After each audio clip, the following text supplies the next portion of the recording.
The NBA playoffs are getting out of hand, from no calls on push-offs down the stretch to no calls on pull-downs on jump balls down the stretch. Both the 76ers and Celtics game and the Suns and Nuggets game were kind of poorly officiated, but having said that, they were both amazing games.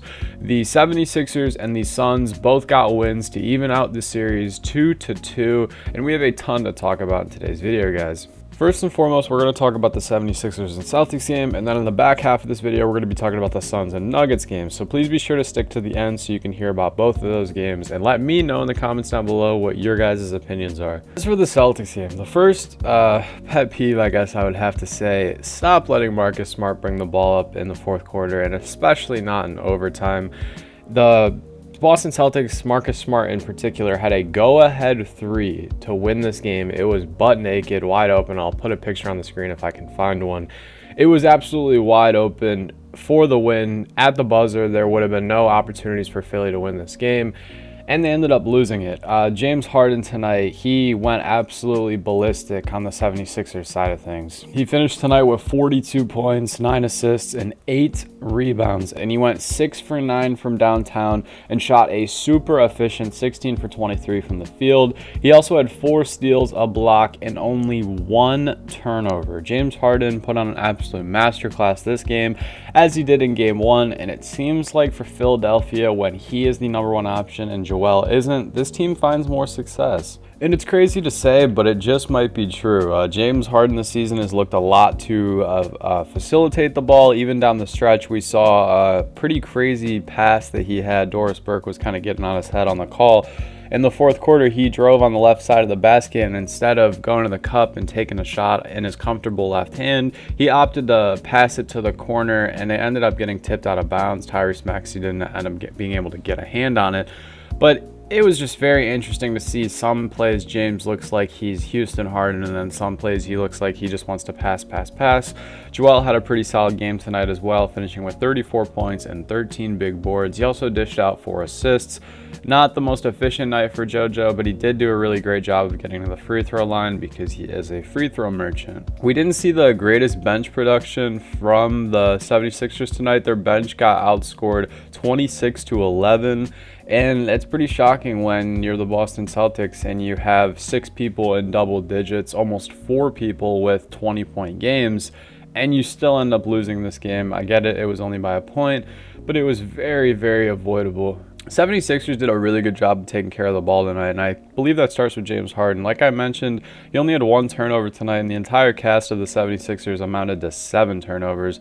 Just a very great job by them on the offensive side of the ball, taking care of things. I thought it was very interesting that Joe Mazzulla opted to trust his guys and not call a timeout in overtime. They had 2 timeouts, and this was a pattern at the end of the fourth quarter as well.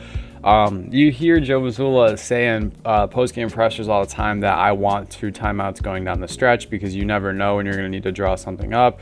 But in a situation like this, he just decided to let his players try to get into his action, and Tatum and Marcus Smart took way too long to get that going. And we obviously saw that resulting in Marcus Smart chucking up a 3, and it ended up going in, but it was well after the buzzer sounded, and Philly ends up stealing this game. First half, Jason Tatum did not make a single shot.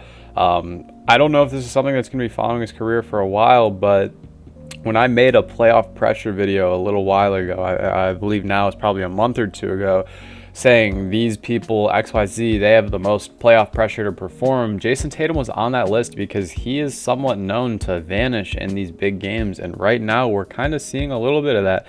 While he did an amazing job rebounding the ball tonight, it's clear that Jaylen Brown should have been the number 1 option, and it really infuriates me that in overtime he didn't get a single look, and in the fourth quarter he only attempted 3 field goals. And you hear him kind of have this poor attitude answer, if you will, and the post-game presser saying maybe I need to demand the ball more. But in reality, why the hell is Marcus Smart bringing the ball up and trying to control the offense when you have a superstar and someone in Jaylen Brown, who, depending on who you ask, should be a superstar, and they're not the ones creating and taking those shots? It's just beyond me. I get that Marcus leads this team in assists, but there's no reason in my mind that he should be bringing the ball up. All in all, this is a great win for Philly. There's nothing else I really got to say for this one other than I'm excited to see this game's 5th game. Everyone's looking mostly healthy. Joel looked a lot better tonight.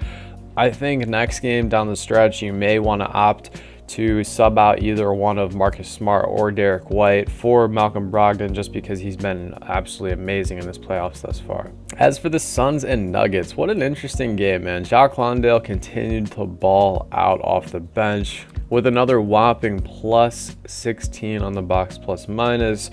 The real MVP of this game, while Booker continued to look amazing, shooting 14 for 18, 3 for 4. It literally looked like he wasn't going to miss that game, as he had 36 points and 12 assists.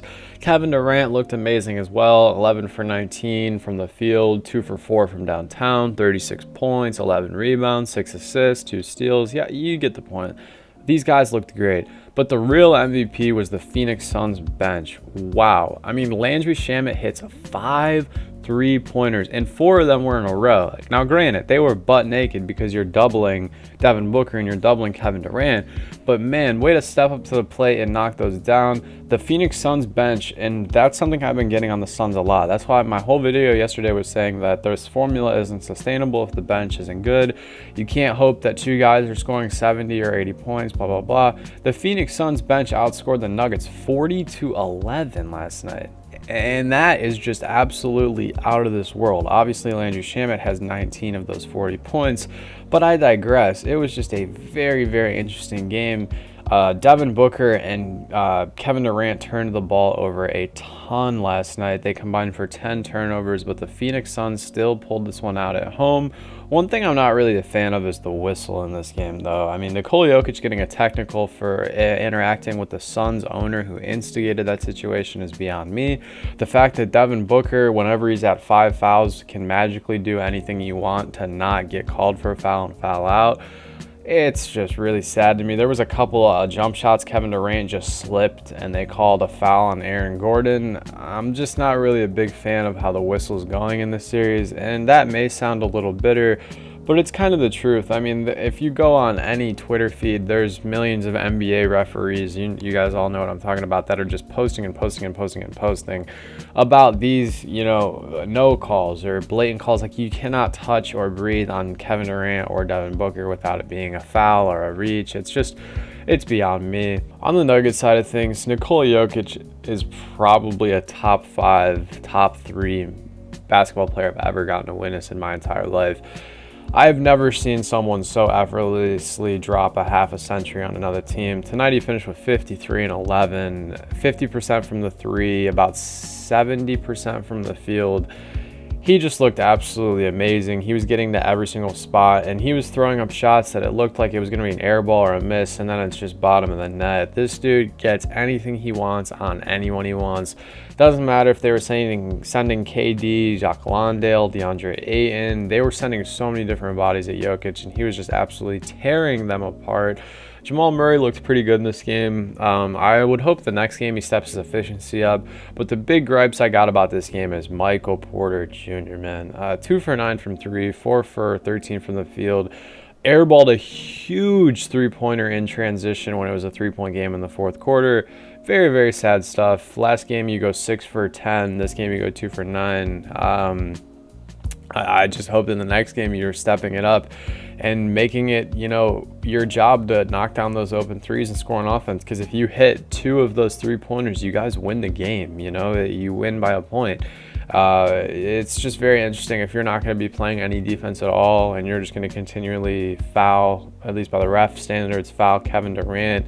You guys are not going to win this series. You're not going to win this game if you're disappearing. When Aaron Gordon and Michael Porter Jr. and Kentavious Caldwell-Pope, when these guys are getting buckets, timely buckets, efficient buckets, that's when the Denver Nuggets look like the best team in the NBA. And last night, we just did not see that. Overall, pretty great game from both sides. I think going back to the Mile High City for Game 5, you're just going to have to do everything in your power to hopefully stop the man Devin Booker, because I'm pretty sure I saw a stat that he's 32 for 41 yeah, 32 for 41 or 34 for 43 or something like that in his last 43 shot attempts.